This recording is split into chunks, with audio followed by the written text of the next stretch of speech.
Hey movers, welcome to another episode of the Tour Shot Golf Podcast. On today's episode, we're talking to Bob Duncan, a PGA golf professional from out in Oregon, one of my favorite states. Lived out there for about 3 years. It's a wonderful place. And in this episode, we're going to talk to Bob about how to take your game from the range to the course. Bob has an incredible wealth of experience. He's been a PGA professional for over 30 years. He was the 2017 Teacher of the Year out in the Oregon chapter. He's been the recipient of the Deacon Palmer Award for overcoming personal adversity. He's also done over $1.6 million in club fitting. And in this episode, we're going to go deep into some of those stats about his club fitting experience and how it's created a wealth of knowledge for him as a professional that he helps his players take their game from the range onto the course. So if you struggle with going out and playing, if you've gotten a new set of clubs that you can hit well on the range, but you're seeming to struggle with out on the course, it's probably not those clubs. It's how you're using them and how you're thinking about your shots and strategizing around the course. So without further ado, let's get into this episode with Bob Duncan. Today's episode is brought to you by Superspeed Golf. The Superspeed Golf Overspeed training system is proven to help you swing every club in your bag faster, which will help you hit the ball farther and score lower. You'll see results as soon as your first session, and all it takes is just 5 minutes a day, 3 days a week, and can be easily incorporated into any training program or practice session. Use the link in the description to learn more and see for yourself why over 600 top touring pros trust Superspeed Golf. Use code MOBILITASGolf for 10% off when you check out. That's MOBILITASGOLF.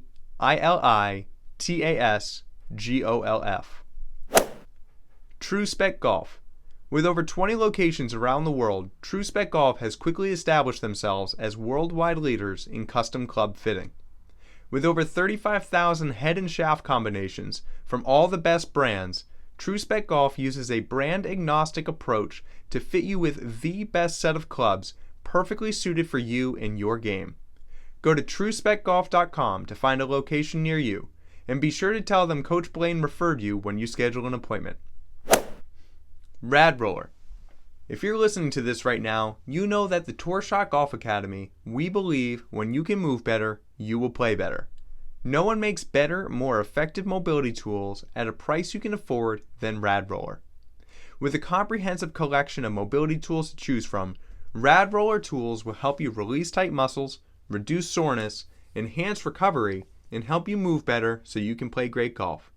Click the link in the description to pick up an all-in kit or any of their amazing mobility tools. Sabre Golf. Practice only works if you do it correctly. In fact, practicing something incorrectly can have a negative impact on your game. Whether you're practicing at home or at the course, all Sabre Golf training aids are designed to be intuitive, effective, and durable. So whether you're using a Sabre Golf putting ruler at home to practice putting on your carpet like I do, or taking one of their short game mats to the course to dial in your wedges, or one of their other amazing products, Sabre Golf has designed their products to help you get the most out of your practice session, know you're practicing correctly, and help you build good habits. Use code MOBILITAS to save at checkout. That's MOBILITAS. Ladies and gentlemen, we have a really special episode here of the Tour Shot Golf Podcast. We are talking to none other than Bob Duncan, PGA golf professional. Tons of accolades that we're about to get into, which is so cool.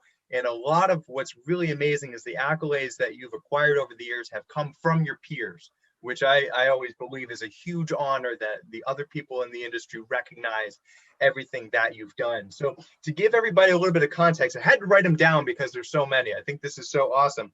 We're talking to the 2017 Player of the Year with over Teacher of the Year. Teacher of the Year.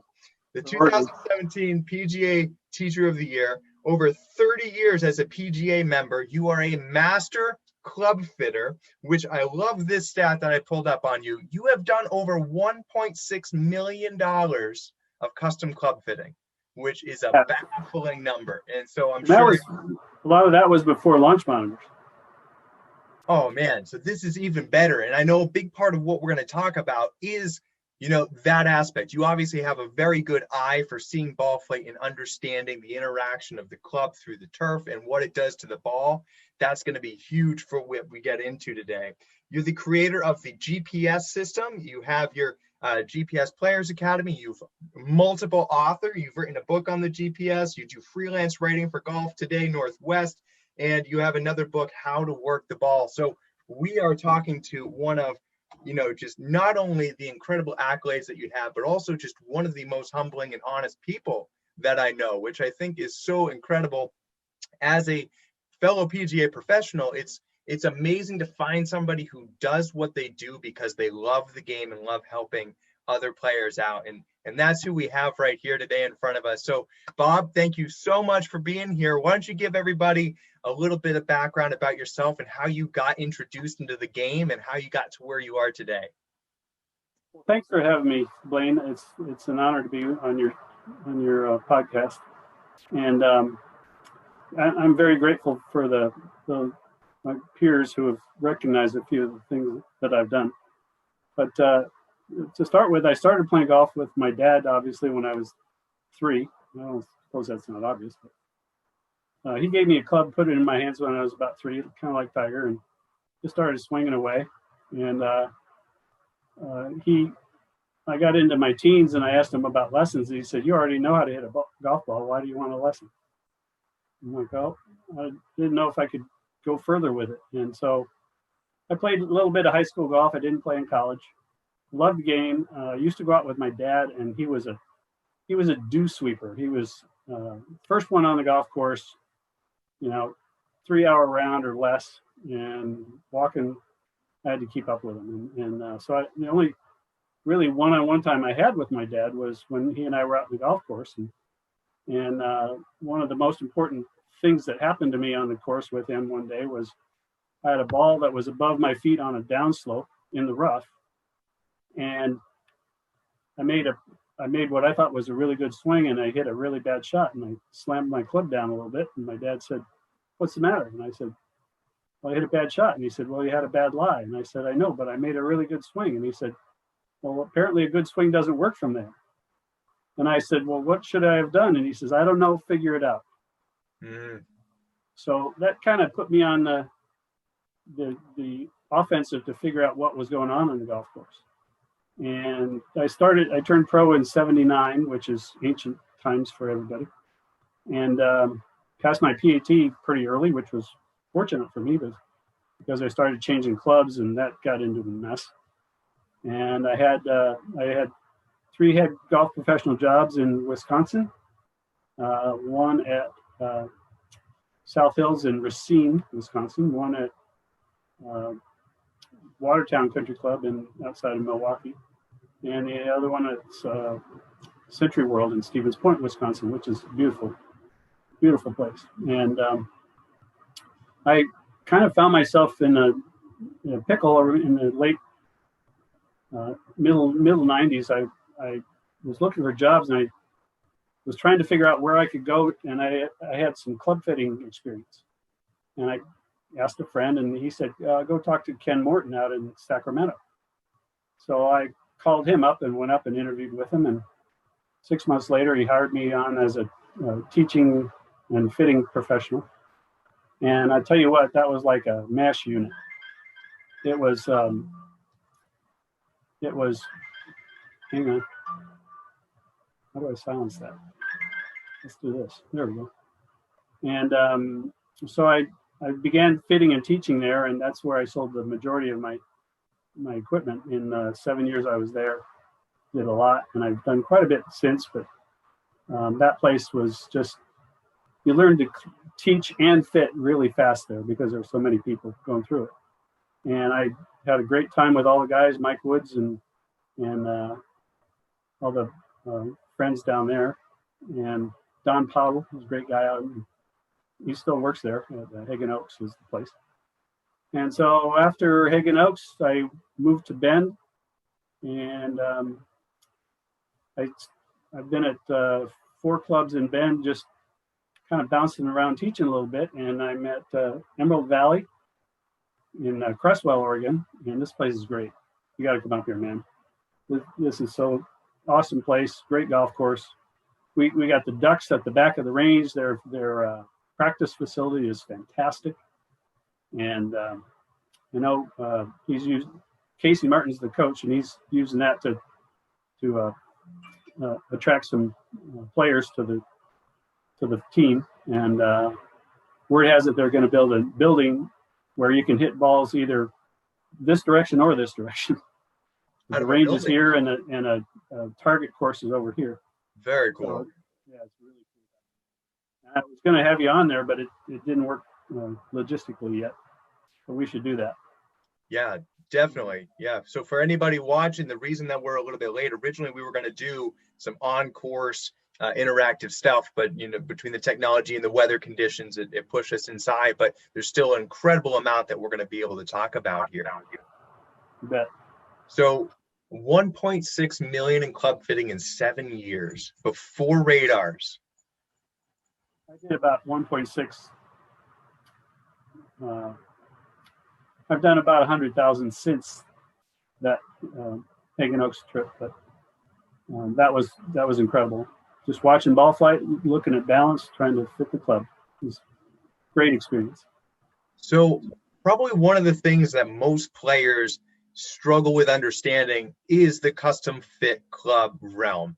They're like, you know what, maybe I just bend the lie a little bit, maybe cut it down a ½ inch, and that's custom fit. But really, I think the understanding for most players is how the fitting affects your ball flight. And that's where you're better than anybody, is understanding how the conditions of the course and the equipment that you're using determines what the ball flight is. But before we get into the on-course portion, for anybody kind of wanting to dabble in club fitting, they're saying, hey, the winter season's coming. I want to get a new set during this off season to be prepared for next year.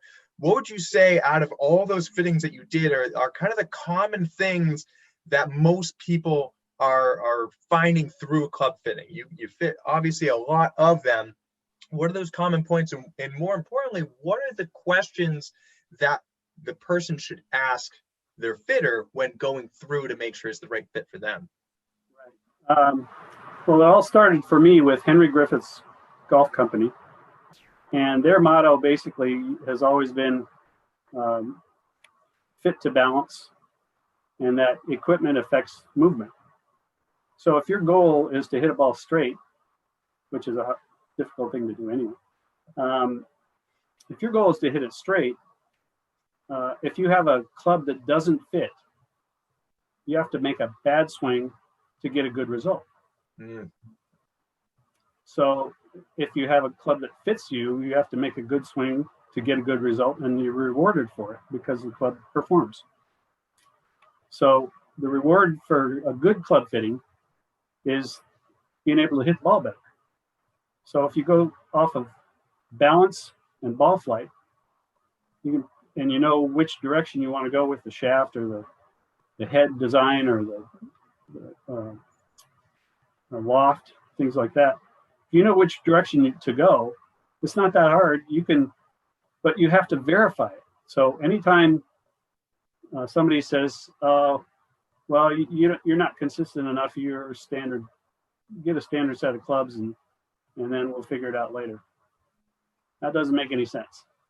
The whole idea behind a club fitting is you go in, you work on your posture and your golf swing while you're being fit. And the club fitter's job is to figure out how you swing and how you get to a balanced finish. So if you start in balance and you finish in balance, chances are the in between was in balance. And there are a lot of misconceptions like, well, I'm a pro. I can hit any club out there. Well, maybe you can, but I can't. And the customer can't either. And the problem with many pros, in my opinion, over the years, was they were trying to put the person into their shoes instead of working with the player as to how he strikes the ball and how he swings, like Matthew Wolf and Jim Furyk. I mean, you take their swings that go a little farther, and you've got W.B. Peterson and the Juju swing. I don't know if you're familiar with that, but look up the JU swing, and that's the extreme Matthew Wolf golf swing.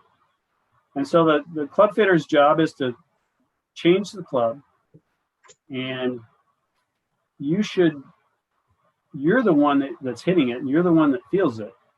He can reinforce some things, but you should know and be able to figure out and feel the fact that this golf club is better or worse than what you have. And if you can't feel it, don't buy it. So go ahead. Well, I think one of the big questions that I get is, should I get fit first, or should I go get a lesson first to fix my swing to then be able to get fit? And I feel like you're headed there. So let's just nip that one in the bud. Chicken or the egg? Where do we go? Yeah, the answer is yes. Right, exactly. Anybody who knows me, that's usually my answer. But the problem here is that take a beginner, and I had this exact thing happen this morning. Gentleman I was working with kept asking me detailed questions about the swing. And I said, well, you're asking me these detailed questions, and we have two problems. You're a beginner, which is, it's not a bad thing. It's a great thing. And you're going to progress. And the hard part is you're the one person that needs the fitting the most and the hardest one to fit. And so I said, basically, we take a club I know you can hit, and then we work on your posture, your swing, your setup, things like that. But the reason I smiled earlier was because the people who come in and say, well, I'm going to groove my swing before I get fit for clubs. Right. And I say, oh, well, so let me get this straight. You're going to groove your swing on a set of clubs that doesn't fit to get a set that does fit. I'm not sure that works either. So I consider some people developmental fits. So they have to develop somehow. And what I'll do is put them into a very minimal partial set. And if I get everything wrong, I just take it back and redo it. But I don't order until I'm pretty darn sure I like what I got in their hands. And they should be able to feel it. So if they're asking me questions, I have to ask them back. Well, let's turn that around. You feel this. What do you feel? And I try to use their terminology. But the guys that say they're going to groove their swing first, I don't know how that's supposed to work. So it's an odd case. But to really answer your question, development, and continuing to keep trying new things. I just got a driver that I hit 20 yards farther than my last one. We'll figure. It's always fun. So it sounds like a good fitting, and I think we've both probably been exposed to good fittings and not so good fittings. But if we just look at Joe Everyman, just the guy who's out, plays once or twice a month, he's looking to get a new set of clubs. Maybe they've had that experience where they go into a session and, all right, okay, how fast do you swing? All right, let's grab these three because these are the three hot ones on the market. We know they're selling. That's what the computer says. Yeah, exactly. All right, try this, tweak, okay, well, this was the best out of the three, so you must be fit. But it sounds like what you're talking about is a lot more interactive and puts a lot more demand on the fitter to be knowledgeable, to ask the right questions, to say the right things, but importantly, to know what not to say, in a sense, of being able to give them just enough information where they're the ones creating the feel, not you telling them what they should feel. So that's obviously going to be a more intensive session than just the click, try this, do that. How long, if somebody's going in for a fitting, do you think it takes to kind of get that result? Is it a 10-minute in and out? Is it an hour, 2 hour? And I know there's a range, but for anybody looking, because we're kind of going into holiday season, off season, buy some new clubs, what should people be expecting in that realm? Well, it's funny. I've had a few 10-minute fits in my day, just because I just saw what he hit, and I educated guess, and I threw it in his hands, and the guy hit it better. There's not, that doesn't happen very often. Sure. But what you should be looking for is in my opinion, the person who teaches the swing should fit the club. Now we've got a dichotomy going where a lot of teachers just teach and a lot of fitters just fit. Well, if I'm kind of in that vein because I don't have a lot of equipment here. So I have a gentleman that I work with, another PGA member, Paul Benson, that he's a really good fitter, and he fit me. I went up to see him just to see, because I thought I was going to send him a few clients. And what he does is what I do, which is you hit it, we'll see if it's better. If it's not, we'll change it. And he doesn't really, I don't want people to know what the specifications are they're hitting. So if you know what the specs are, you'll have a bias. I want your bias to be on the golf ball and on you and on the balance and the swing, not on the golf club. So in that regard, generally fittings should take about an hour, and that doesn't really include the whole bag. So if you're fitting for an hour, you should be able to get the irons done, or the woods. And in that process, maybe you have an idea of where you want to go with the irons or woods for the next session. But the cookie cutter places that put you in a net, and all they do is the guy hides behind the computer looking at numbers, that ain't it.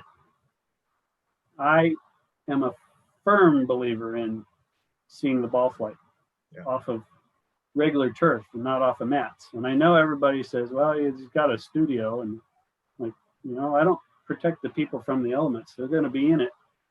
So I want to see what they do when they're in it. I want to see it off of real grass.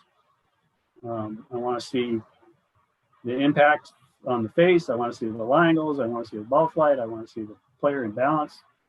And I've been around a long time, and I look at the ball flight and the movement, and the movement tells me the ball flight, and the ball flight tells me the movement.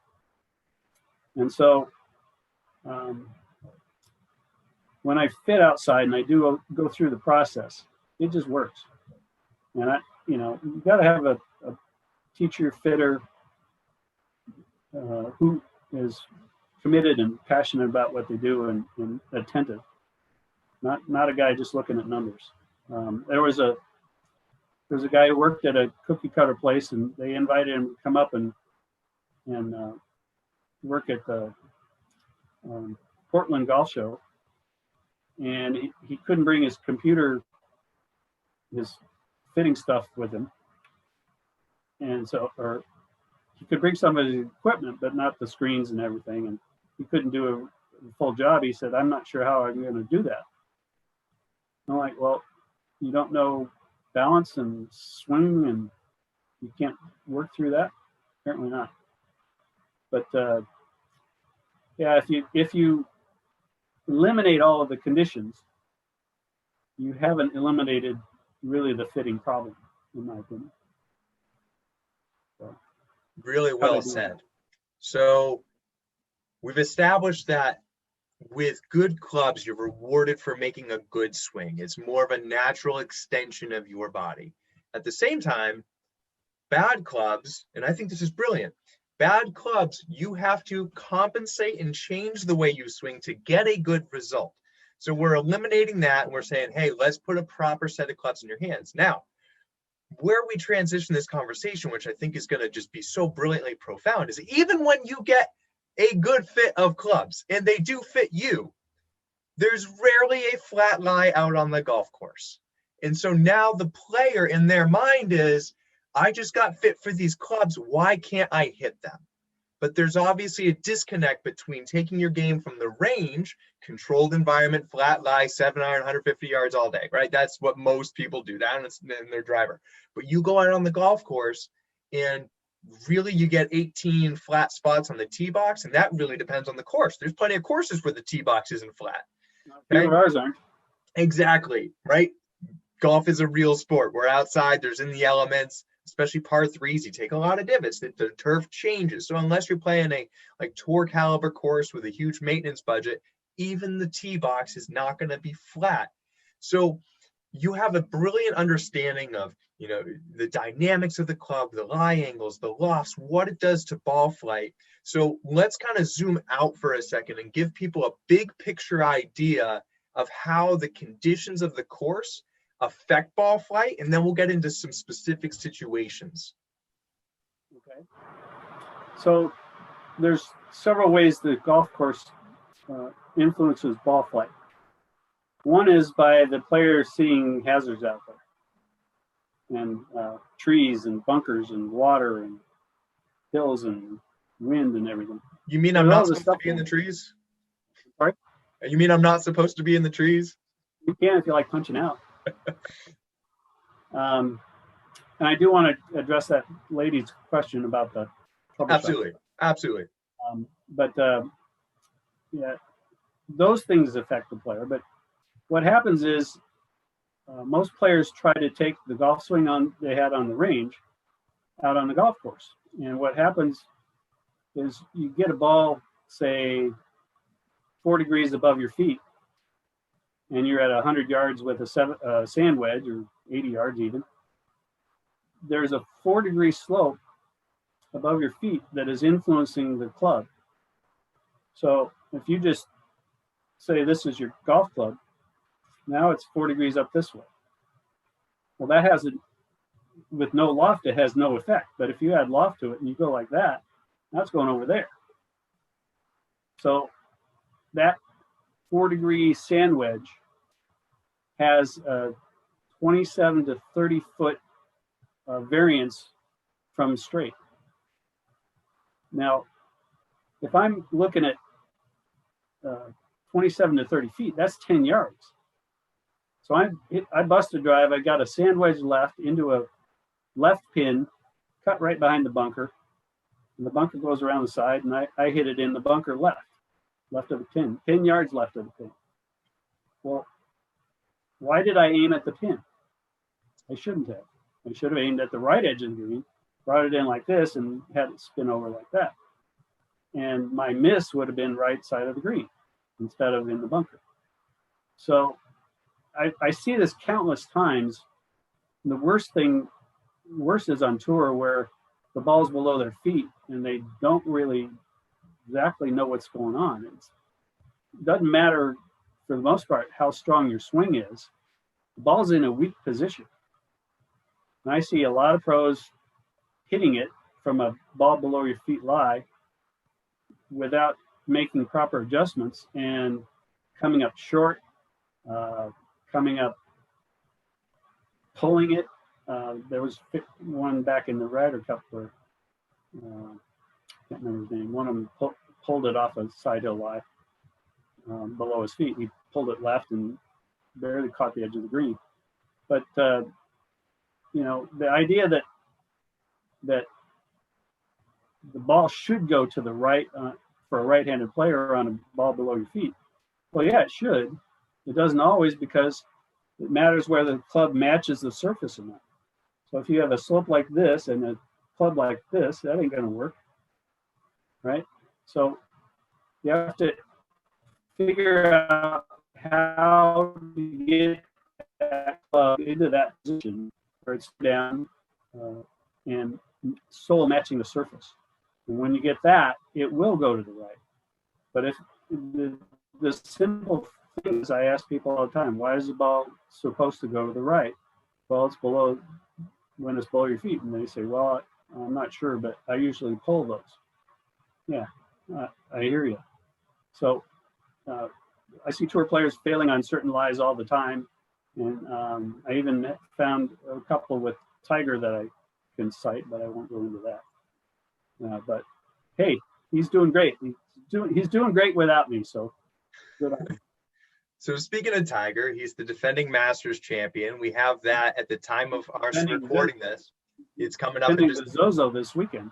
and defending the Zozo, right? So he's obviously doing some good things, but we'll use Augusta as the example because there's a property that you don't get a flat lie, right? You're always on side hill, uphill, downhill, all these things.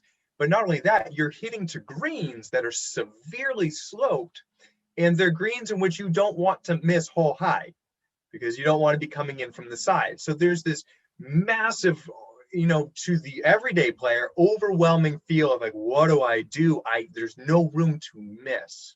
So, there's a lot of consideration to take in. So you mentioned something, and I think this is important for people to understand. You mentioned something about how if there is no loft on a club, it doesn't matter. Right. But if there is loft on a club, it does make a big difference. And so now, like, okay, well, what about a sand wedge versus a 3-iron versus a hybrid versus 7? And how do you know how much? Exactly. So just to illustrate your point, okay, here's a straight shot with a level lie. And if I go 4 degrees that way, it's about like that. Now here, that isn't much, but out there, that's a lot. Right. So for those watching the replay on audio only, what Bob has done is he's taken out a golf club and uses another shaft. You're putting the shaft straight onto the face of the golf club. Right. And as you tilt the angle of the club, simulating if the ball's above or below your feet, the straight line out the face is changing dramatically. Right. Okay. So just for everybody that's listening to the audio. So how does the loft affect that? The greater the loft, the greater the loss of direction. So if you're planning on hitting it straight, and you're on that 4-degree upslope like this, and you hit it and you flush it like this, and it goes left, well, I could have told you that. You weren't paying attention? So that we can measure that. We can measure, each club has a difference in how far offline it's going to go. So it's not all a level surface. It's not a level playing field. It's not going to be the same.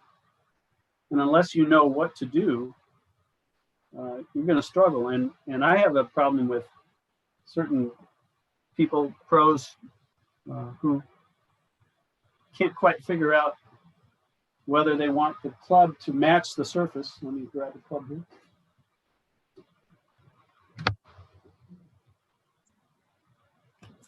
So, you want to match the surface here, right?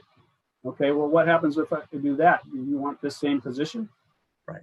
Well, that's gonna catch the heel and pull it like that. You want to do that with the toe when the ball's above your feet? That doesn't make any sense either. My philosophy is get the club to match the surface, understand where it's going to go when you do that, and figure out how to do that because it's predictable and it's effective. So to your point, it's not the slope that causes the change. It's the interaction of the club through impact, and the slope tends to affect that angle. Doesn't mean it will, but in most cases it will, because now we have to set up different, we balance a little bit different, and that's going to fundamentally change the way that, okay. So right. You have developed a brilliant app, the Shot Finder app. It is one of the coolest things that I've seen in the golf world for a very long time, because it takes the guesswork out of what you just said. And I've tested it out a little bit, and it's like, oh my God, this is a game changer. Because, as a pro, I know the idea that we're talking about, okay, slope is going to affect it, but it's always been a guessing feel of how much. But you've seemed to quantify it. So I'd love for you to talk a little bit about the Shot Finder app and how you came up with it and how it works. Yeah, I came up with it about 6 years before I even put any money into the idea, which should have done it earlier, but hindsight, whatever. And the Shot Finder basically will give you a reading based on the distance and the loft on the club. It will give you a reading on how far offline that's going to go. And amazingly, I don't have all the numbers right smack in my head. So I'll look them up here in a sec. But essentially, that sand wedge at 4 degrees at 100 yards being 10 yards offline. That's kind of a guideline. And if we jump down a few clubs and put it out a little farther, that changes pretty dramatically. And so my idea is I measure these factors, and the shot finder tells you how far offline to aim, which I also interpret as what is the influence of the slope. Yes. Now, spin rates being what they are, some guys who spin it a lot more might curve it a little bit more, and some who spin it less might curve it less. But you have to understand that, a golf ball is spinning straight, is spinning on this axis. Now you're hitting the ball on this axis, okay? Depending on the spin rate, it will go a little more or a little less than what it says on the app. And then you combine that with the player's inconsistency and his desire to hit it dead straight all the time, which doesn't work. And we have, mission impossible. So everybody fails on the golf course. And I tell people, if you came to golf and you didn't want to be embarrassed, you're coming to the wrong place. But it's a humbling game. The idea, my idea is all I want to hit is a golf shot that is effective and predictable, or predictable and effective, if you want to go that way. So I figure out what the conditions are, what they say is going to happen to the ball, and then I can better commit and have much more confidence in what the ball is going to do, because I know the club is going to match the surface and yada, yada, yada. Now, I'm the player. I got to hit the ball. You're the player. You got to hit the ball. If you choose to go otherwise, it's up to you. You choose. It's okay with me. I'm just showing you the numbers here and leading you to the water. If you don't want to drink, that's fine. But the shot finder, and this is a preliminary one. I've got some ideas for a lot more with it. But basically, it'll tell you the influence of the slope, right or left. And it's the same for lefties and righties. It's just what you do flips around, just the options you have. So along with the app, I think you notice the red box with the options. Yeah, those are player options if you want to get the ball to go with the slope. And what I say is I want to work with the golf course and not against it. So I don't want to have an influence to the right and try to hit it left. It doesn't make any sense. My influence to the right, my miss is probably straight. So if I hit the right shot, it goes there, and the straight shot is the miss. And so I ask people, do you want the club to match this surface or not? Up to you. Do whatever you want. So that leads kind of into the next question of, if we're using, say, Augusta as the example, there's a lot of uneven surfaces, but in order to, what's that? Oh boy. Oh, right. So you're on these slopes, but at the same time, from a strategy standpoint, you still need to be able to work the ball, fades and draws. So it sounds like when you understand how the slope is going to influence the ball, like you said, you can work with it, because maybe making a draw off this lie is actually super easy. And it's naturally just, it's going to be so much easier than having to fight it, right? Maybe some people, they feel like they really have to come inside to hit a draw, but on this particular slope, it wants to go that way, so you don't have to fight it. So how does one, go into the idea for the better players who can work the ball? How do they work a ball off of slopes? Is it something that they should be doing, or should they just think more big picture strategy of like, yeah, working the ball is great, but missing in the right place is much more important? Well, I talk to pros that think both ways. Pros that like to work the ball regardless, and pros that don't. And one pro said, well, every pro should be able to do that. And I don't agree.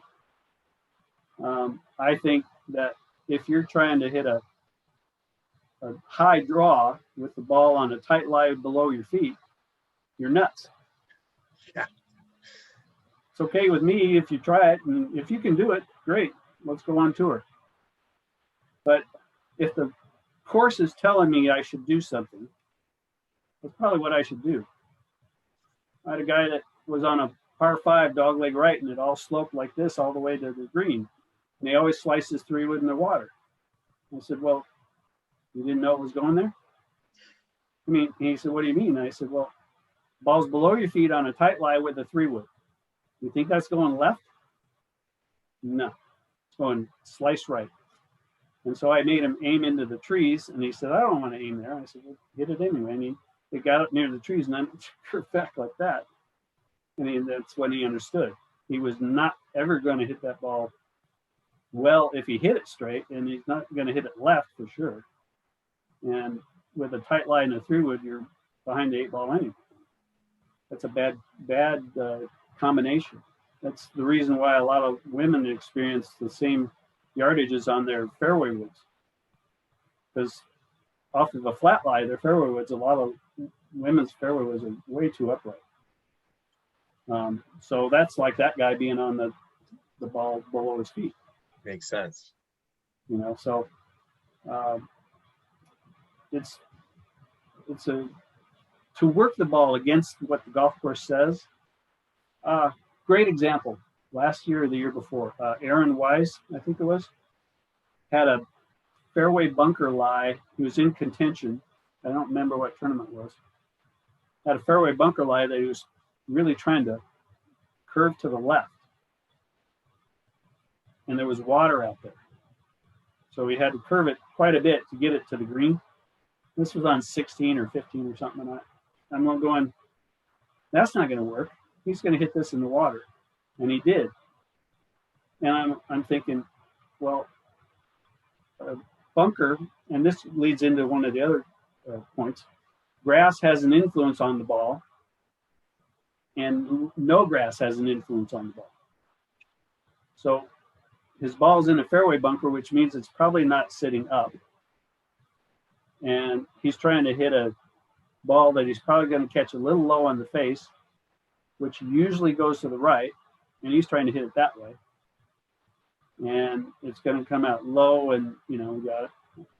Didn't work, and that was, I got to tell you, sorry, Aaron, that was one of the dumbest things I ever saw. Maybe I'm missing something, but I'm sorry. I didn't like that.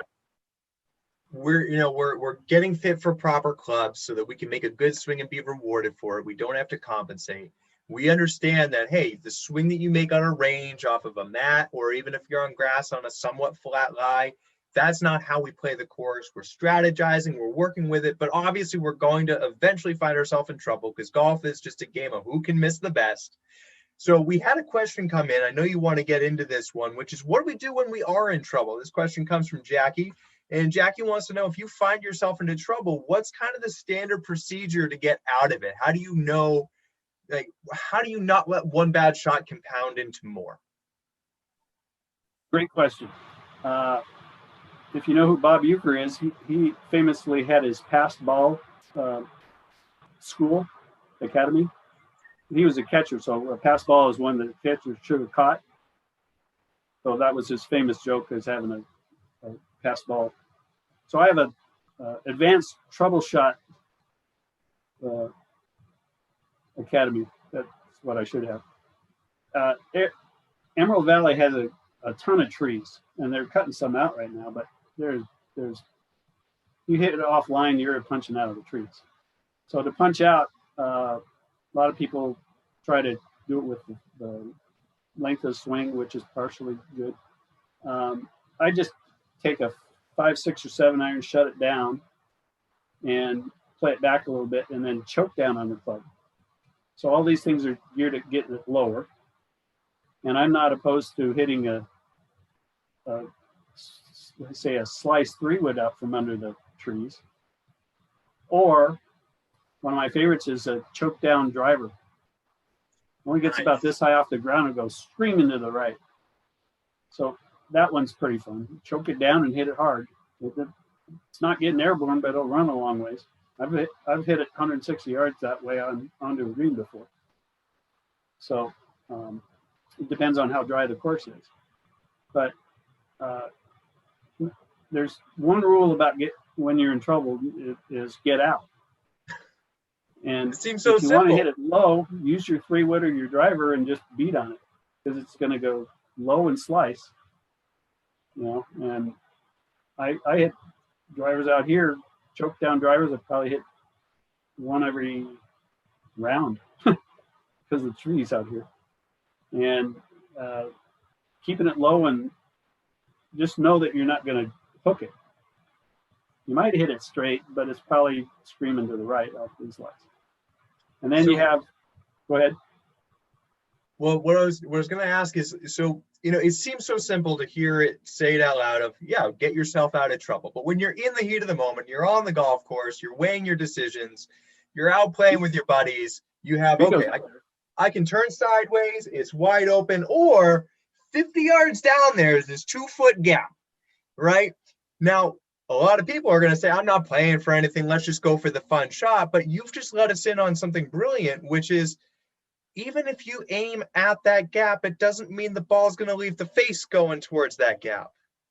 So how does somebody work themselves through that predicament and make a good, smart decision? And if they do want to go for it, how do they factor those things in so it doesn't become worse? Well, number one, you have to evaluate your lie in two ways. You have to figure out what the grass condition is and what the slope is. So you're in heavy rough, the grass condition is very thick. That ball, if you hit an iron, the grass is going to want to just shut it right down. So for that lady, Karen Bird, I think her name was.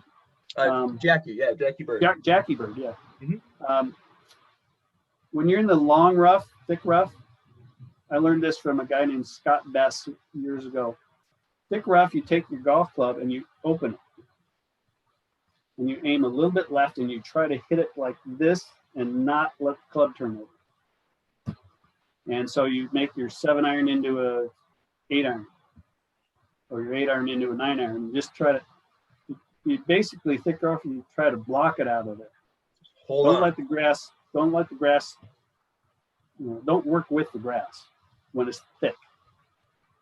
Now, when it gets a little thinner, you can work with it a little bit, but everybody is surprised when they're in the rough, but it's not real thick. They're trying to hit a draw, and it goes straight. Well, that grass behind the ball is going to keep it from getting that left-hand curve. So most of the time when you're in the rough, you're better off hitting it straight or trying to curve it to the right than you are trying to curve it to the left. That's assuming a flat line. Right. Now you throw in a slope and you're hitting a 3-wood that you're trying to slice, but it's above your feet. You could probably still slice it some, probably, but that kind of goes against everything again. So I just try to do what the course says I should do. So there's the slope and the grass condition. So no grass is an influence. The little grass is a teed up shot. You can do almost anything with that. And then the higher the ball goes, the more left it wants to go. So the higher the ball, the live the ball is, whether it's up slope, above your feet, up high in the grass. Those are left influences. Less grass is right influence, so it's lower, shorter, and curves to the right. So you take that, put in your slope, and try to do what the golf course tells you. So a question just came in, I think is worth asking here from Justin Doyle. Justin, You're still on. This is a really good question. For anybody watching right now, we are doing a live Q&A. If you have any questions, just shoot them on and we'll get them answered for you. But he's talking about, hey, Bob Duncan changed the way I coach golf and fit clubs for the better, ! Super excited. So question for Bob. Someone comes to you who is a raw beginner to take lessons. At what point do you take them on the golf course? After they hit about 25, 30 balls, maybe. How well do they need to hit it? Doesn't matter. I want to get them out there to see what they're missing. You know, they see people at the driving range hitting off all these flat lies and everything. I mean, if they can hit the ball, I can do something with it on the golf course. Doesn't matter if it's ever or not. I get them out there first thing. I want them to know where they want to go. Because playing this game it's frustrating, but it's a heck of a lot of fun. And it's challenging. And hey, I get heated up and over shots I miss hit that I should have hit good too. So I got a little fire in my belly. Okay. But I'm a very positive guy too. I believe that I can do this. And I'll give myself one Phil Mickelson shot every 9 holes. And if I mess it up, I don't get any more. But you know what it does is trying some of those things helps you understand what you can do and what you can't do. Yeah, beginners, get them on the golf course and show them around and have them hit some putts on a really severe green and see if they can chip it over a bunker, or, you know, see if they can hit a 7-iron on the green from 140, 30, 50, 60 yards. Just take them out there. They don't know what they're missing on the golf course. I mean, it's such a social game too. You know, I used to like playing by myself. I don't like playing by myself anymore. I want to go with somebody. I want somebody to talk to, have fun with. And so some of the guys I play with, we joke around a lot. We get perturbed at shots we hit, and we just try to talk them through and figure out what we should have done. And so get them on the golf course. Show them what's going on. So I think I know where you're going to go with this answer, but you know, as we're both PGA pros, we're both advocates of tee it up forward. Somebody's just getting out onto the golf course. They're a new beginner. Should they be playing tees at all? Should they just tee it up from everywhere, anywhere? Or should they be playing hard and fast by the rules? Or are they learning strategy and concept? You know, how do you introduce it in a way that makes people fall in love with it and get to keep playing? First of all, you don't keep score. So if you keep score, it's probably not, you know, USGA might be perturbed at me for saying that. I don't know. But if you're keeping score, you're not really playing golf with a beginner. And so what you want to do is give them 2 or 3 tries from where they are, and then pick it up and go up farther. So you're not holding up people behind you. I always say that the rule number 1 for a beginner on the golf course is they get more than 1 shot from any location. Drop another one, hit another one. You're not going to learn that spot any faster. But you're going to learn it faster by doing 2 balls or 3 balls from one spot. Use old golf balls. If you don't want to chase them, don't. Leave them there. Just go up and hit the shot. If you don't like it, hit another one and get going. Just keep moving and pick it up and throw it. I used to give the juniors 1 throw every hole, and they'd usually use it out of a bunker. But you know, figure out what's going on. And one thing I don't do is I don't give a person a club they can't hit. So if somebody gives you a 9-degree driver and you're a beginner, I'm going to question their sanity. That's just ridiculous. You want to start with some pretty high lofted drivers. So you get a high lofted driver off the ground, off of a tee on the golf course, and you're likely to hit it straighter, much straighter than a 12, 11, 10, 9 degree. And lowest club, I usually let them hit as a 6-iron maybe on the golf course. And I'll give the beginner 2 or 3 shots. We'll go pick them up, go to a new spot, and do it again. So, you know, a friend of mine he has an idea when he's caddying for a group that isn't very accomplished. He takes green lifesavers. He puts them on the ground and he puts the ball on the lifesaver. Nice. So the guys get to hit it off a better lie.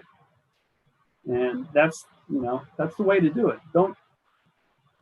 Yes, you're going to have to hit it off of a tight lie sometime, but let's get a good lie going. Let's get the ball up in the air and see it fly. That's what's fun about the game.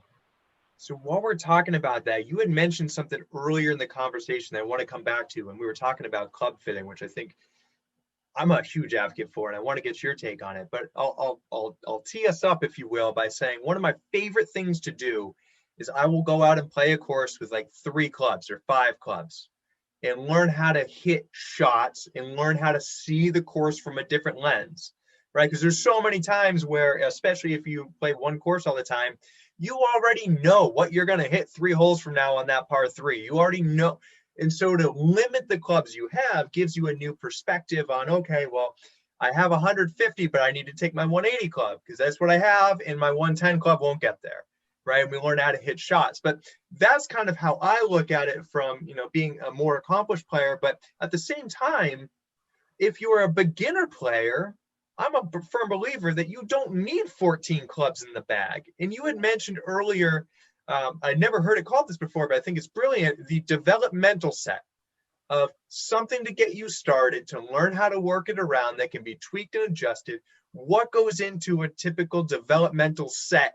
What are you looking for as the teacher, as the club fitter? And how can somebody go about it starting in that realm? Because most big brands don't sell just 3 to 5 set iron or club like sets and things like that. And yes, there's some out there, but how do they go down that route? Well, to go to the store and just buy a set of clubs in a box is worthless to me, because the beginner in that case probably has about 5, maybe 6, maybe 7 clubs in the whole bag that they can hit, and they got 14 of them in the bag. And it's great because it cost them $199 or something. I got 14 clubs. I can play golf. Yeah, but you've got quite a few of them that you can't hit and you won't use. So I think your premise on the manufacturers not selling partial sets is not quite accurate, because when I do a developmental fit, my goal is to get the fit right, test the clubs that I get in so that I can order more of them. And I haven't had any problems custom ordering individual clubs, whether it's 1 club or 10 clubs or 40 clubs. I had a lady in Sacramento, I told her she didn't want to get deep into golf clubs. She wanted to learn how to play golf. And I said, all right, I can teach you with 1 club. And so I got her an 11 wood. I taught her how to chip, how to pitch with it, how to hit it short, how to hit it long. And then she added a couple of clubs every month. And about 9 months later, she beat her husband.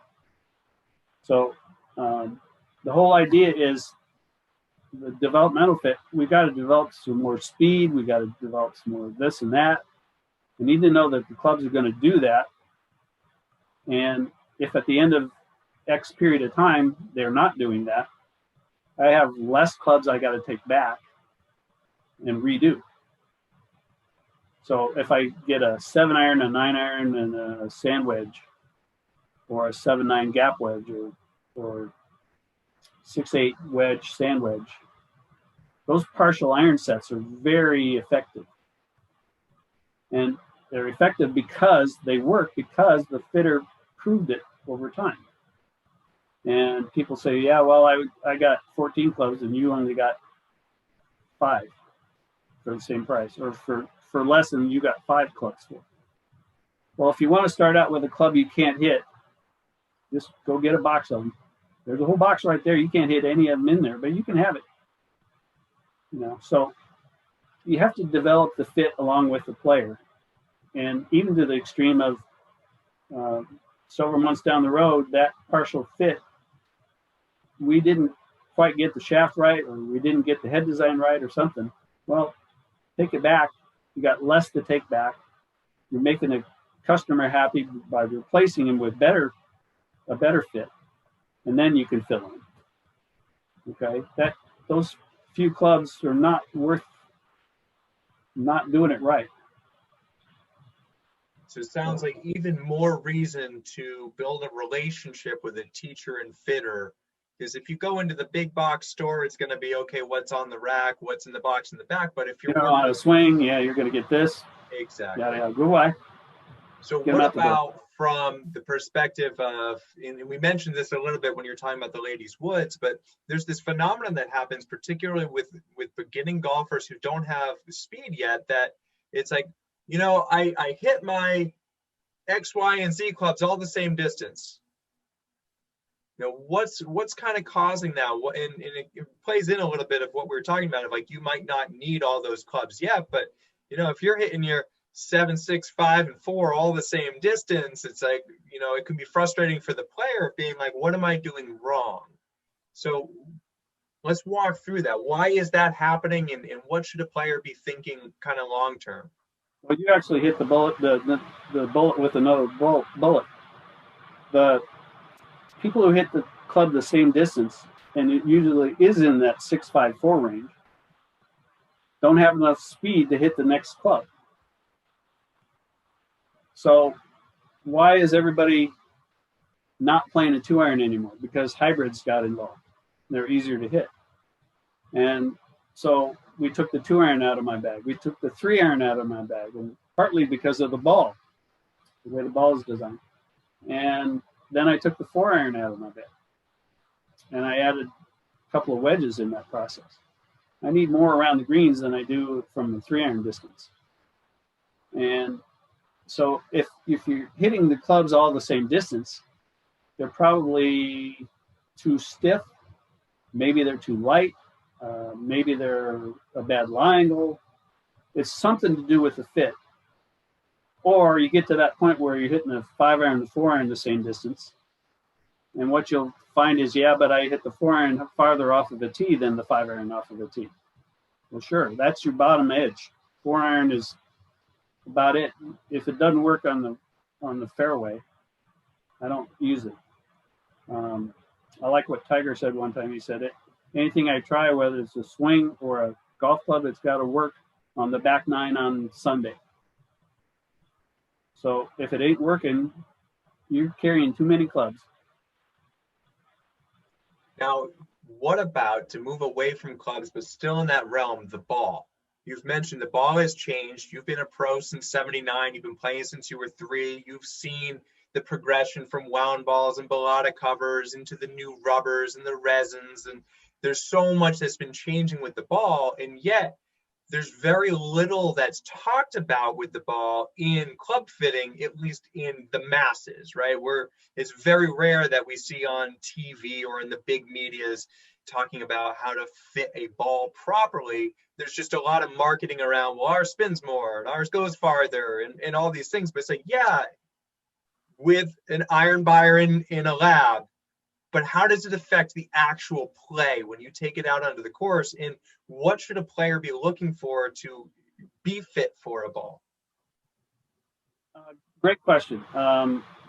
Probably better aimed at Bridgestone reps, but I play Bridgestone golf balls, and there's 2 golf balls I play out of there. There's the RX and the RXS. Yes. The RX doesn't spin very much coming into the greens. The RXS does. Spins a lot. So all summer long, I was playing with the spin ball, and I kept hitting a few shots short of the pin because it spun so much. So I increased that, and then I jumped over in the fall to the less spin ball, and I was expecting it to spin on some of my iron shots, and it didn't. Go figure. So I think it's a combination of how much spin you want into the greens. I always thought it was mostly that.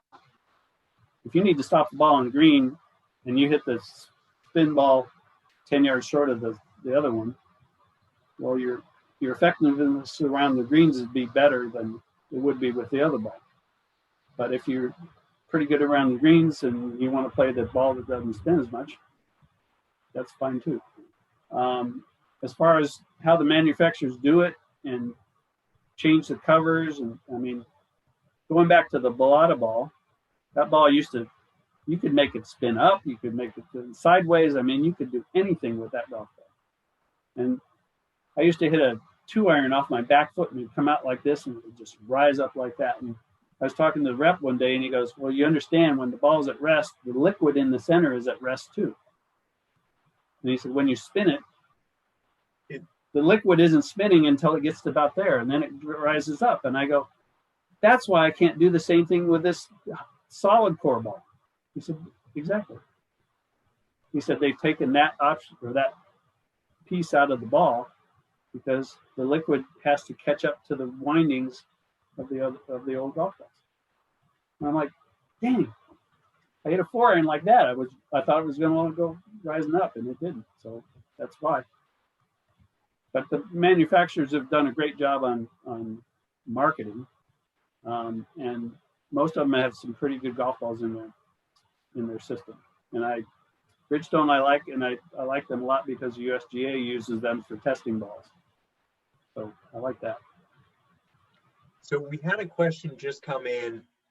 It's a question / opinion, but I'd love to get your take on it. Maybe it's something you already do as part of what you've done in the past, but it's what about building a model moving forward for pros like you and I who are teaching and doing fittings, have a fitting that is also on course.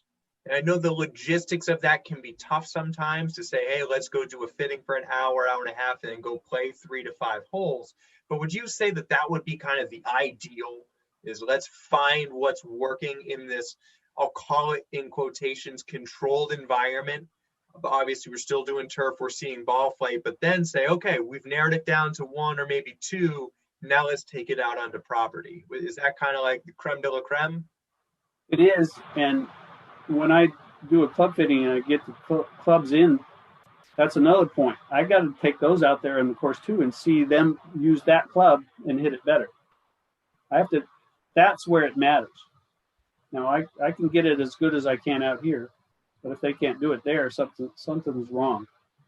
And so, yes, I do take people on the course at times during club fittings. I do want to see them with the club on the range and on the golf course when they get the new ones. And I'm pretty confident. I don't like ordering clubs that don't fit. So I don't do it. I'm pretty solid on the fit before I order the club. But yes, taking people on the golf course, getting them to understand some different things out there versus the range in the fit is a great idea. I've done it and I do it, and it's important. I got to see them with the club on the course. So speaking of on course, let's talk real quick about on course playing lessons. Really popular. If you're a coach watching this and you're trying to figure out how should I format my playing lessons, if you're a player saying I'm looking for a coach who does them, what's been your best practice? Are they one-on-one? Are they small group, large group, clinic style? How many holes are you playing? What's kind of the format? Is it stroke play? Is it what you're talking about? Let's work shots. What should players and coaches alike go into a playing lesson expecting? Players and coaches, in my mind, in the past and maybe even nowadays, do more course management than they do, in my opinion, in what I do, which is, I would call it maybe lie management. There are 4 things that are going to affect that ball. The grass condition, well, 5 things including you. The grass condition, the slope, the wind, and the landing zone. So when you think about all the 4 of those things, you work through the first 2, and then you got the wind, and you're thinking, well, it's going to do this, and then you got the landing zone doing that. You got to figure out, what's that ball going to do? And in the process, you start to realize that there are influences on the golf ball besides you. And you make that perfect swing in an imperfect setting, and it doesn't work.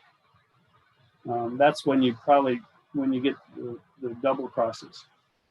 But every ball on the golf course, sitting out in the on the course, has influences on it. And so one of the worst, in my opinion, ways to practice chipping, for example, is pile a whole pile of balls in one spot and you chip the one hole all the time. Yeah, well, that's nice. You get that out there all the time? That doesn't work. Throw them everywhere. Put them on slopes, up slopes, down slopes, side slopes, and ask yourself, how do I get this ball close in the hole? I like to start actually with that. I want to make this shot. What do I got to do to make it? If I can understand that, and then I got to decide, well, there's water behind that. Do I really want to do that? Okay. But my best practice was hitting balls from different lies. And so that's what I do with people out on the golf course. The ball's teed up this high. Well, the higher you tee it, the more left is the influence. If you're still hitting it right, something's wrong. The lower the ball is, the more right influence for right-handed players, I should say. So up is pull, down is push, and draw fade is on top of that. And so I look at lies. I look at where do you fail on this golf course? Everybody has a spot that they don't play very well on a golf course. So I ask them, where do they fail? Let's go look at that. Then when I was in Australia, we worked on a course that it's called Riverside Oaks, and my friend David Reckless works there. Great guy. And on the second hole, we had a slope like this, and on the third hole, we had a slope like this, but 2 went that way and 3 went this way. So here the right-hander is above his feet, and here the right-hander is below his feet. So back to back, you got it right away at that golf course. And anybody who hit it in the fairway, short of the fairway bunker, didn't really have a shot at the green. We would have had to hit a major high draw, and that wasn't easy off of that. You could draw it, but hitting it high to catch the green was very difficult. And the next one, you could hit the slice onto the green, but you had to land it up at the left and then run down to the right. And great differences on the golf course that you can find, and find out where the players fail and teach them how to hit those shots. Lob wedge over a bunker. I've got a great short game technique for that. And it works all the time, every time. So I love one of the things that you said. One of my favorite players is Luke Donald. He was world #1 for a short period a number of years ago, but I love him because we're about the same height, same build. We hit it about the same distance. He's just a brilliant player. I love, his swing is silky smooth and all that. And I can't play with you because you hit it farther than I do. So what I love about, I've watched some interviews with him and everything. And when he was growing up, he used to play this game with himself where he would find the 10 worst lies around the short game green, and he wouldn't leave until he could get all 10 up and down.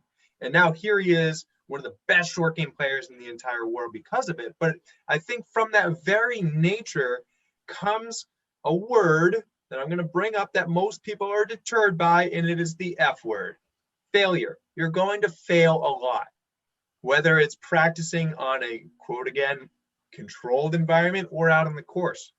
How do you encourage new players and advanced players alike to embrace the failure as an opportunity to learn? Golf is, everybody talks about golf being like life. Well, life you fail, golf you fail. You learn from failures. You're going to fail. I'm going to go play some holes after we're done here, and I'm probably fail on the first hole just because I'm not warmed up. But so I always warm up. But you're always going to fail, and you have to accept that as a challenge. What was it? Was it I like to say I'm never going to make another mistake in my life, because my execution is based on the information that I gather. So something information was wrong for me to have failed, because my execution is perfect based on my information. So I got to get better information into my brain before I hit that ball to not fail. So everybody hits a shot and they go, oh, I should have done this. Oh, I didn't do this. Well, yeah, drop another ball and see if that's true. But don't improve the lie. Right. Put it in the lie that you just had. Because, tight lie, probably not going to hit it solid. Get over it.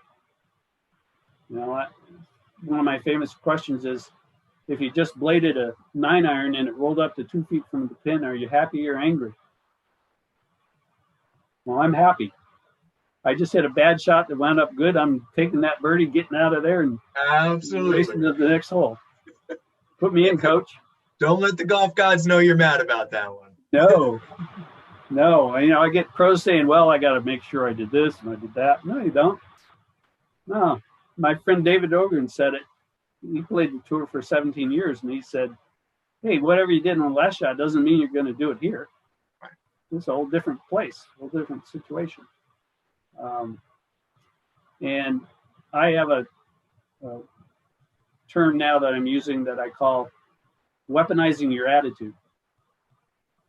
And the way to do that, in my opinion, is you got to be a competitor. You got to be a fierce competitor, and you have to have grit and tenacity and passion and confidence. And lastly, conviction. So you put all that stuff together, and you are a fierce competitor. And what that means to me is I want to think positively, and if I do, the positive information is going to come my way. And if I think positively and something goes wrong, I can look through that data without negative feelings, and I can decide what went wrong and file that and move on.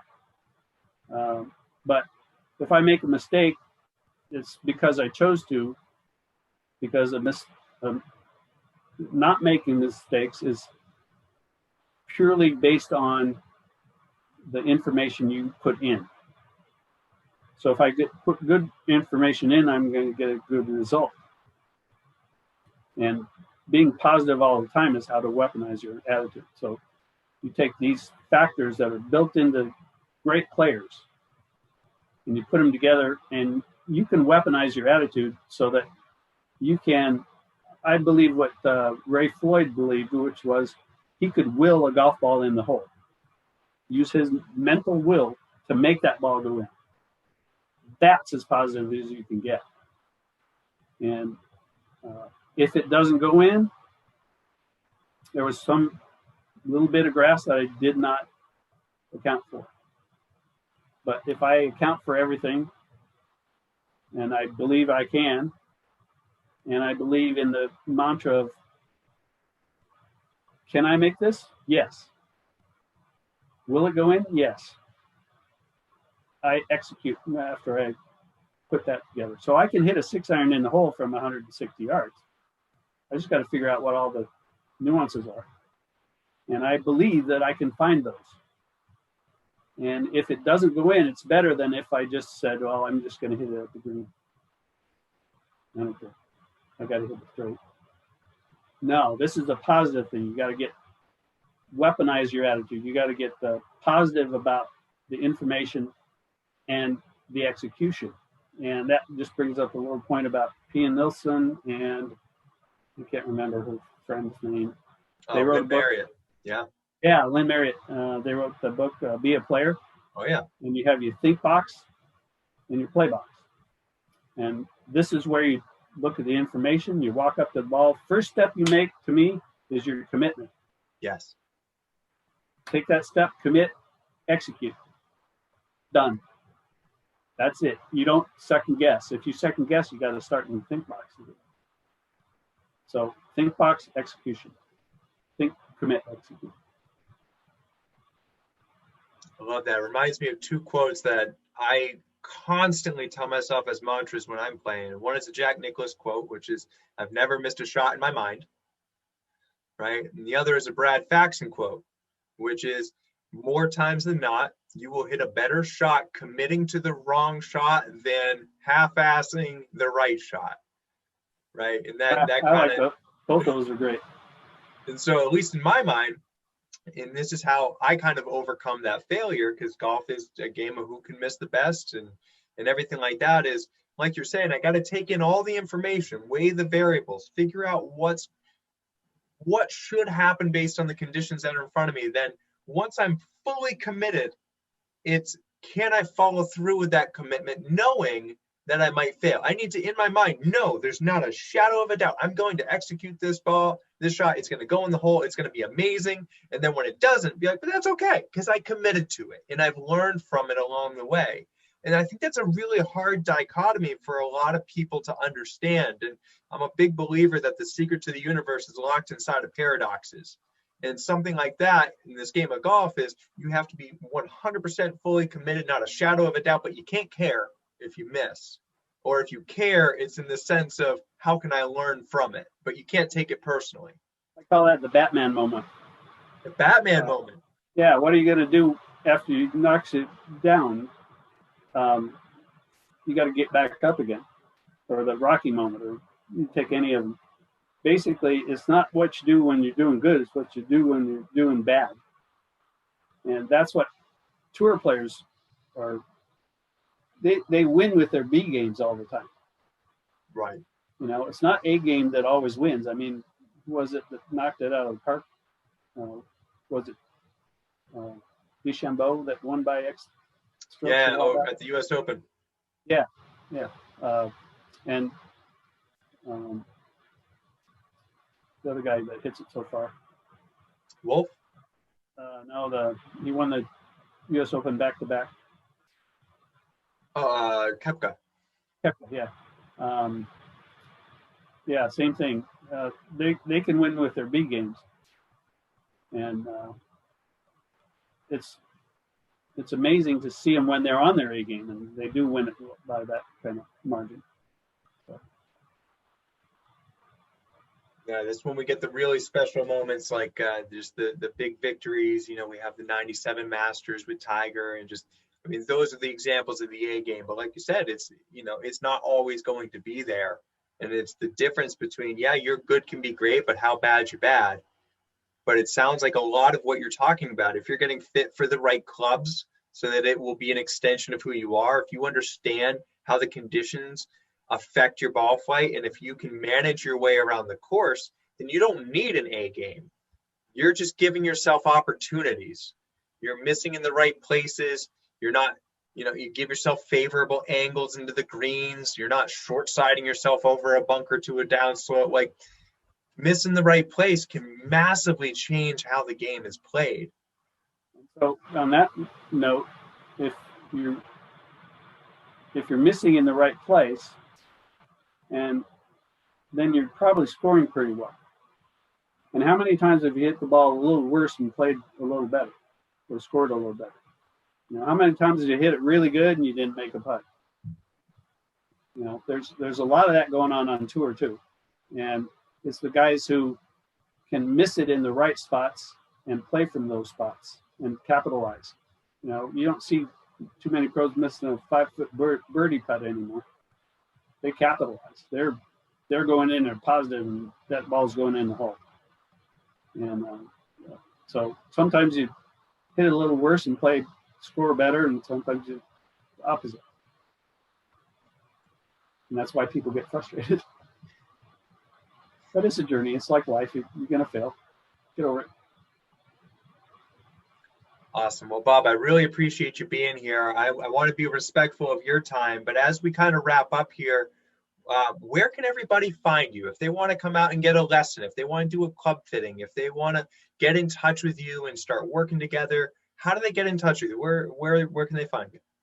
I'm at Emerald Valley Golf Course in Cresswell, Oregon, and my email is golfsavvy1, the number 1, @gmail.com. Best place to find me. I'm working on my website and I've got 2 projects in the works. One is a GPS certification program.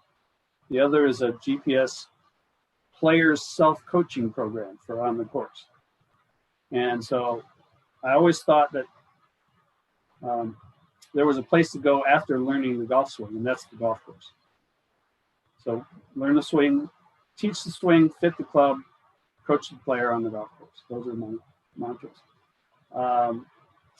I'm sorry we didn't get to a question on mental preparation for tournaments, but I can email that gentleman or talk to him privately. Yeah, so let's do this then, because I didn't see that one come in, but if you had a question that came in from the audience, let's make sure we get to it while we're still going here.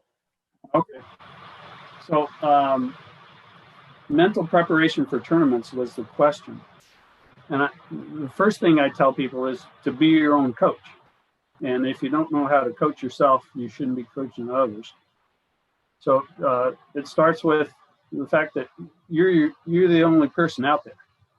So you've got to be your own coach. And if you're lucky, you have a caddy, and that helps. But tournament preparation really starts in a longer period before the tournament. I call it periodization. And the idea is to peak at your best performance at the tournament. And that's not done just the day before or the day of. That's done in advance. And what you do is you kind of chart or write a diary or figure out give yourself your evaluation of what you're doing today. Was your chipping better? Was your pitching worse? Was it better? Was your iron play great? Give yourself an evaluation on it, and you're going to have to kind of go back and forth on a few things. Just because you hit a 60-yard shot poorly all the time doesn't really mean you have to practice 60-yard shots. It means you just don't have to, you have to not be there. And so I learned that from Tom Kite. He used to lay up to 90 yards every time, and all he ever hit was 90-yard wedges. He didn't want to hit it from 60 yards. So you have to avoid it. But same thing with Ray Floyd. He minimized his weaknesses and maximized what he was good at. So in tournament preparation, keep a diary and figure out what's going right. What do you have to practice less, but you have to practice more? How's it going to work on that golf course? Figure out what clubs you need for that course, which ones you don't need. Jack Nicklaus used to go into tournaments 2 weeks early, majors, and he'd stay there for 2 weeks. Now, I don't know if everybody can do that, but if you can get in there earlier than one day, get there 2 or 3 days in advance, at least you can play a couple of rounds and start figuring out where you can hit it and where you can't. And understand where the course designer is trying to get you to go. You hit a big bunker over here, you don't want to go there. There's a reason for that. And so it's a process of putting in, it's like a module for a gameplay device. You know, you're putting Jack Nicklaus in on this course. You're putting Tiger in at Torrey Pines. You know, they play differently, and you can't play every course the same way. I played Sheep Ranch out at Bandon Dunes a couple of months ago, and the wind was blowing 30 miles an hour, and it was firm ground, and the ball wasn't going to stop. Well, working on spin shots and spin wedge shots on your course where it's lush and green isn't going to work at the Sheep Ranch. I'll tell you that. That's all crazy. It's good weather or it's bad weather, and it could be in the same 9 holes. So you got to figure out what you need for that tournament. other preparation day of, you got to figure out I would schedule it too, figure out how much, when you're going to drink, what you're going to drink and when, what you're going to eat and when, sunscreen, hats, protection from the elements. All these things start to fit in. And so I learned that if you're going to play in the Masters tomorrow, what are you going to do for the week in advance of that Masters? Well, if you don't do that in the other tournaments, you'll never reach the Masters. And I learned that the hard way from Bruce Summerhays is the gentleman's name. Great guy, and 2 kids played on the tours, ladies and men's. But that was his mantra. If I don't do what I would do to go to play Augusta, then I'll never get to go to play Augusta. So it sounds like the preparation for a tournament is really that regimented mindset of every day. If you know, at least if we're talking about somebody who regularly plays in tournaments, then every time you go out to play, it sounds like that's an opportunity to strengthen the mental muscle that you will need when you are there. Right. Yeah. And my friend Mark Vukovic from Las Vegas came up to me, and he was shanking the ball, and a month later, after I worked with him, he was striping it. And he has gone on to shoot some really low scores and played very well in some tournaments. And he couldn't believe where he was, and he can't believe where he is now. And that little bit of preparation for tournaments was very helpful for him. Very helpful. So what about a player who's just starting to get into tournaments, right? Maybe they've only done 1 or 2, or maybe this is their first one. It's on their calendar. They know it's coming up next month. How do they prepare for that? And I have a feeling I know what you're going to say, but for that person that, this is something they want to get into, how do they start training that mental muscle? How do they start making tournament preparation just a part of what they do? Well, they have to figure out what it is first. What does it mean to prepare for a tournament? I had a young lady come to me who had an absolutely fantastic golf swing. Didn't know what to do with it on the golf course. And so I started working with her and showing her, and she won a match play tournament about a month ago, and she's really happy because she knows what she can do and what she should do. And part of that was preparation. She wasn't doing any of that. And I said, so you're nervous when you walk on the first tee? And she said, unbelievably nervous. And I said, well, that's because you don't know what's going on, what's going to happen.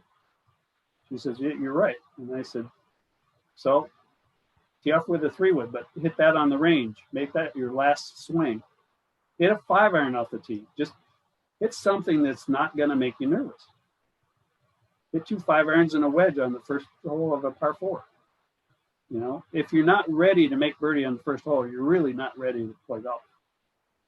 And in a tournament situation, you want to be ready to go on number 1, bar none. Vijay Singh, hour and 20 minutes before tee time, warming up and hitting balls. And, preparation for a tournament is, warming up is nothing. Warming up is, now I can hit a golf ball. Preparing for a tournament is knowing what to do with that ball and being able to do it. And then you're ready to go to the first tee. But Bruce's comment to me was, hey, if you're not ready, you're just not going to play your best. You either got to deal with it or do something about it. Great advice. So on that note, somebody's in a tournament, they feel prepared, they're on the first tee, they're doing well, par, maybe a bogey, back onto a par. And then the rails, they come off the rails. Bogey, they're in the trees, they're losing it. How is one of the hardest things to do in golf, especially when you're under the pressure of a tournament, is to be able to just come back to reality and regroup and get back onto that, consistent train. And I think that's a very elusive thing for a lot of players, because when you're in the moment, you can't see everything that's going on like everybody on the outside can. So in your experience, and with working with players in tournament settings, what's kind of your protocol, or how do you help people? Because like you said, at the end of the day, it's them. You're not there. And maybe even if you're walking with them, watching them play, it's got to be coming from them. So how do they do it? Plan B. Plan B. You got plan A. If plan A isn't working, you got to go to plan B. Plan B is to take the wrists out of your swing and start to hit it a little thinner and take less risk. So, you look at DeChambeau, Bryson, and he doesn't use a lot of wrists. He's pretty straight and he hits it pretty far. And going back, Steve Stricker was great with his irons and wedges and didn't use a lot of wrist. Jason Day doesn't use a lot of wrist in the short game. I don't use a lot of wrist in the short game. I work with the club and try to make it smoother and wider, not vertical. So you got to start to learn some things, how to get a golf ball around the golf course. You're not going to have your A game. You hit 3 bombs on the range and you go to the first tee expecting to hit another one. You're not going 3 for 4 usually. So, or you're going to go 3 for 4. You got to have a B game. And one of my B games was to hit 3-wood off the ground, which I did all the way around Sheep Ranch. When the wind was blowing that hard, stick the 3-wood on the ground, hit it, and I pretty much know it's not going left. It's either going straight or right. So I just got to play for it. 3-wood off the ground, you can hit rockets off the tee that go farther than drivers and are much more predictable and effective. So that's what you're looking for. What's your B game? What's your win game? If you can bring your win game to a no-win day, you might be playing pretty good that day. And you might be scoring well, you might not feel that good. But it's all about your response. Did it feel bad? Was it a bad shot? Was it an effective shot? Okay, if it was effective, great, get moving. Figure out what your B game is, and what I tell my students and my players is just set your feet a little wider, hit it a little wider, less risk, and play less risk. And you'll get it around a lot easier. Number 10 on this course, I hit a lot of 3-woods off the tee because nobody hits the green in 2, even though it's a par 4. Very few people hit it in 2, and everybody's chipping from around it because it's a small green. It's severe, hard to hit. So I just hit it in front and chip and putt. 3-wood. I've hit 3-wood there in windy days, and 3-wood 5-iron, 3-wood 6-iron. Keep it out of the trees. So B game, plan B. So they should be practicing the B game shots then too. Yeah, I do what I call the robot, which is really wide swing with no wrists. Hit it on groove number 1, it goes straight and with a little curve. Pretty predictable. Not going to get up in the wind and go haywire, but I take the robot and then I just start to soften it up a little bit, and I'll find something that's useful. And but to say that I'm going to make that cookie cutter swing all the way around the golf course and be successful at it, the pros don't even do that unless they're on their A game. There's a lot of B game wins out there. So we want to feel confident in being able to predict the outcome of the shot. And if it's not working with our quote A game, it's look, I know that club normally goes this far, not today. Put the ego aside and just look at the course from the fresh eyes of, all right, I'm here. I need to go there. How can I do that the best today? And we'll fix it later. Get it to the front edge of the green. You can usually play from there. Chip it, pitch it, whatever. Run it up, cut it. Awesome. I think that's going to help a lot of people, is just knowing that it doesn't have to be perfect. And I have a little story here that kind of goes with what you were talking about. Hopefully it resonates with people. But one of my mentors, Jason Glass, he's highly associated in the TPI world. He was telling me a story, and I hope it's okay to tell this story. Sorry, Jay.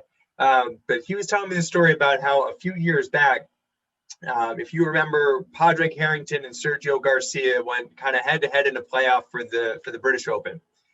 And what happened was it was head-to-head, and Padraig ended up winning. But I think it was like a week or two later, that's when Jason gets a call, and he's like, hey, this is somebody representing Padraig. We need to get the team together for an emergency meeting. So Jason and like Dave Phillips and Lance Gill, all the TPI guys, they all get together with the swing coach and everything. And Padraig is like, like 2 weeks off of winning the British Open. He's like, guys, I don't feel like I know what I'm doing.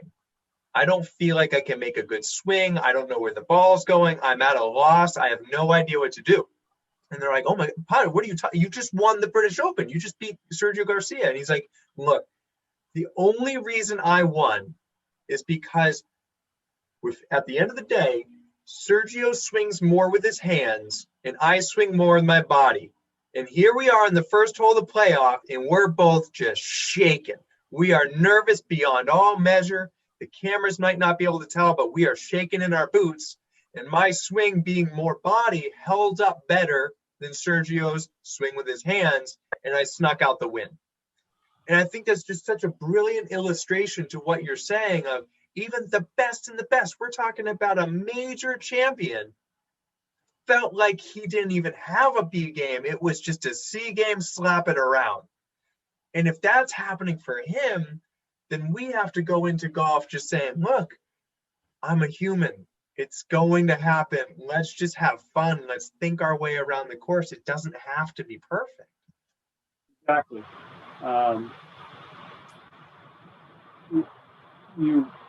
In that vein, I agree.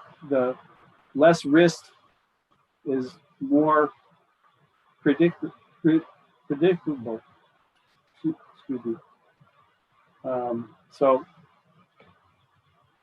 yeah, it's about getting the ball around the golf course.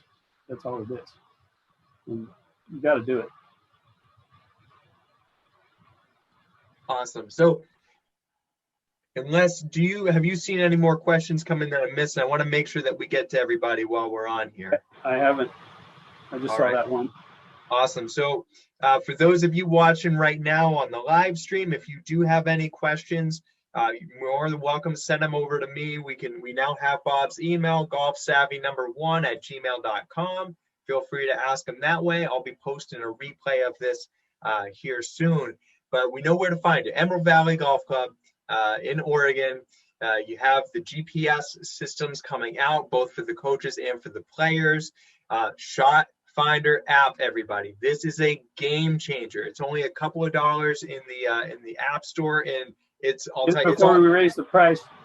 Yeah, I'm telling you, it is unbelievable how you've taken something that can be so complex and it is so brilliantly simple. It's one of the coolest things that I have seen come out into the golf world, and I know that I'm not going to play without it anymore because I've already tested it where there's a couple tricky shots at my home course, and I'll pull it out, I'll measure the slope, and I'm like, no way. Aim 98 feet to the right with this 5-iron, sure, dead straight, right? And it's just like it allows it. Crazy stuff out there. What's that? There's some crazy stuff out there. It's so cool, and it's just like you said, the confidence to be able to predict the shot is so profound. And when we're talking about all these uneven slopes, getting properly aligned is its own thing. But then the question is, what are we getting aligned to? And it's not always the hole, and rarely is it the hole, right? So I think coming up here in a couple of weeks when we watch the Masters is going to be a great example for everybody watching right now to see in action what we're talking about. I mean, we see it all the time, but the Masters is just, it's above and beyond all the slopes that they're on. And if you're looking at it and you're like, man, it seems like he's aiming 20 yards to the right of the green, he probably is. And there's probably a very good reason why he's doing that. So Shot Finder app, everybody, you gotta get it. So let's finish up by, if there's any last word of wisdom, if there is anything that you wish you knew when you were coming up and starting golf, anything you want to leave people with. You've had a lot of really good quotables today, but just kind of that last final food for thought for everybody watching. Understand that the range is so different from the golf course that you have to play the course. You don't have to play the range. You can just hit balls out there, which is, you're just hitting balls. You're not getting ready to play or whatnot. So being a range rat is not the way to get better, in my opinion. You got to get better on the golf course. I like Tiger's, if anybody can look it up somewhere, he posted somewhere, I think it was Golf Digest or something, his routine every day, and it included getting on the golf course. So, people who try to take their range game to the golf course and they can't, well, that's kind of the point. You're not going to get those perfect lies. You're not going to make that perfect swing, or the perfect swing changes every time.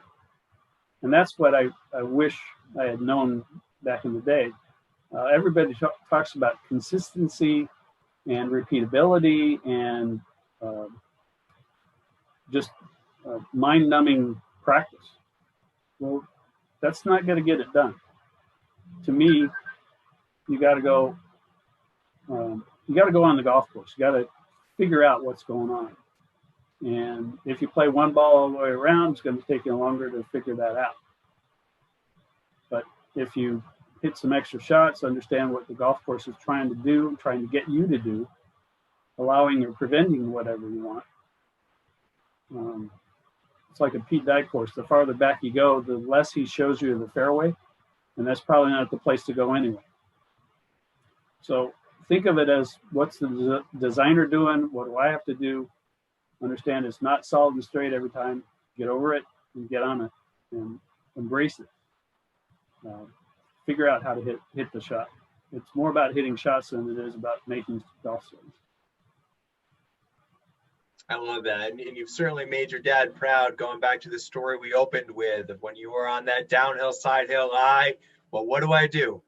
Go figure it out. Go figure it out. He didn't know. Had no idea. Most of us don't, but you've done such an amazing job of making it so simple to understand that I feel like there's no doubt that people are going to go out, download the Shot Finder app, and save massive amounts of strokes the next time they play without having to change anything in their swing, just by understanding, like you said, the predictability of the shot. And it's just, say it again? Four things. Grass, the slope, the wind, and the landing zone. That's all you got to do is get those four right. But if you don't know how the lie is affecting it, that's a major part of it. Absolutely. So everybody, make sure you go out, get that Shot Finder app, and be on the lookout for the GPS systems coming out. golfsavvy1@gmail.com. Ladies and gentlemen, Bob Duncan. Bob, I really appreciate you being here today. Thank you. I had a great time. Really enjoyed it, Blaine. Thanks so much, Bob. If you've enjoyed this episode and want to learn more, go to tourshotgolf.com to learn how you can play the best golf of your life. Move better, play better.